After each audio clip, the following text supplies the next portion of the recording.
challenges with living on the streets of Toronto is that by the time, if you're on the streets of Toronto, by the time you're about 30 years of age, there's a very high likelihood of death, or certainly a lot of diseases. If you're a young girl, there's a good chance that you're going to be raped.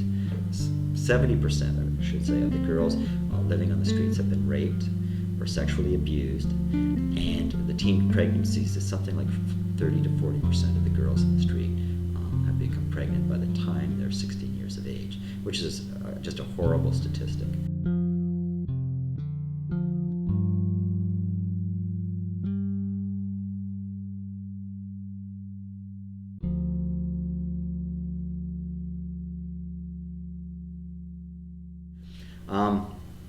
So the last thing we really want to have happen is for kids from the communities in the outside of the Toronto area to end up in the streets in Toronto.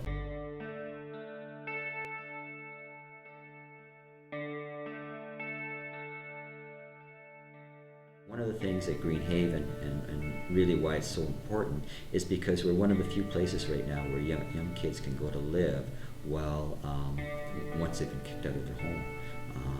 Or even be able to go to live, it don't have to necessarily be homeless, but certainly one of the challenges you also want to look at is if you've got a problem and you need a place to get away, they need a place to get away, and it'd be better to be in the local community as opposed to moving away to one of the bigger cities. Really, Greenhaven is a place where those who are living in crisis can come to live, and during that time while they're living with us, they're going to be receiving a lot of compassion and love and support. And what we try to do is give them really time and space to be able to really think about where they are, where they want to be, and then what we try to do is help them get there. They're really good with me. They teach you really good stuff, and they don't give up on you. They keep pushing it. I'm less angry. Before I used to have kind of a little bit of anger issues. Yeah, I don't get as angry as you, and I'm more calm. That's really nice. They didn't push me to do anything. They just instead of everything was just kind of forward. I don't know. At first, I didn't really have the intention to change, and then just kept going and kept going, and now I guess I have the intention to change. I don't know. I just showed that there people who actually trying to meet us. I've never really met anyone who's tried as hard as what's going on. Just do everything I can for them. It's kind of really positive to see once in a while. It's a good place to come in and take a little off, I guess. You don't have to deal with anybody socially or anything. I really like how you come in here for you're just here for 5 minutes and that you're part of the family. Yeah, it's really easy just to fit in and hang out. Wes and Maureen and Ben and Callum and the other guys here too. There's always someone to hang out with or talk to or something.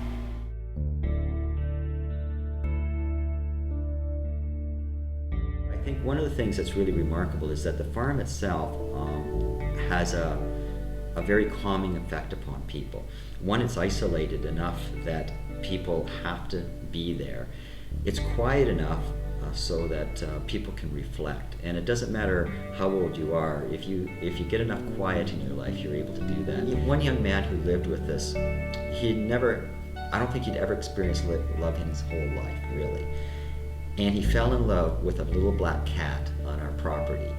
And he would cry. Now this was basically a 40-year-old person who would cry because his cat just loved him and would follow him everywhere. And he started feeding it and giving it milk. In fact, he'd go into town to buy the milk for it because he didn't want to use the milk from the house. So he'd go and buy it milk. And it was amazing to watch the transformation of this young man because of the love of a cat. We're very fortunate and I think very blessed on the farm to be able to have animals so that people can. It can be anything from maybe you want to hang out with the geese or the turkeys, I should say, or maybe the chickens, or for many of them, they like to wrestle the goat.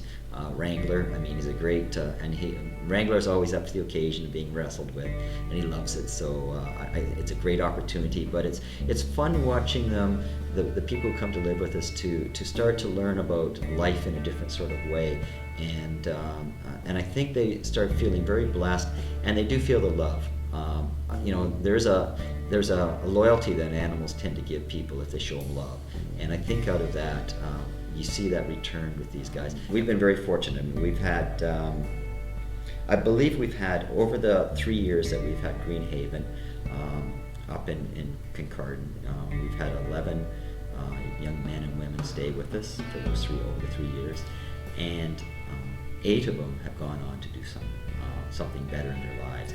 And I think that's once again a testimony to what we've really tried to do, which is one of just being able to love them and give them the space and time to be able to think things through and then be able to move on in their lives and start to realize that in a safe place, that there are other options in their life other than the options that they have chosen. And I think that's a great thing to be able to, which is a great testament really to them and who they are.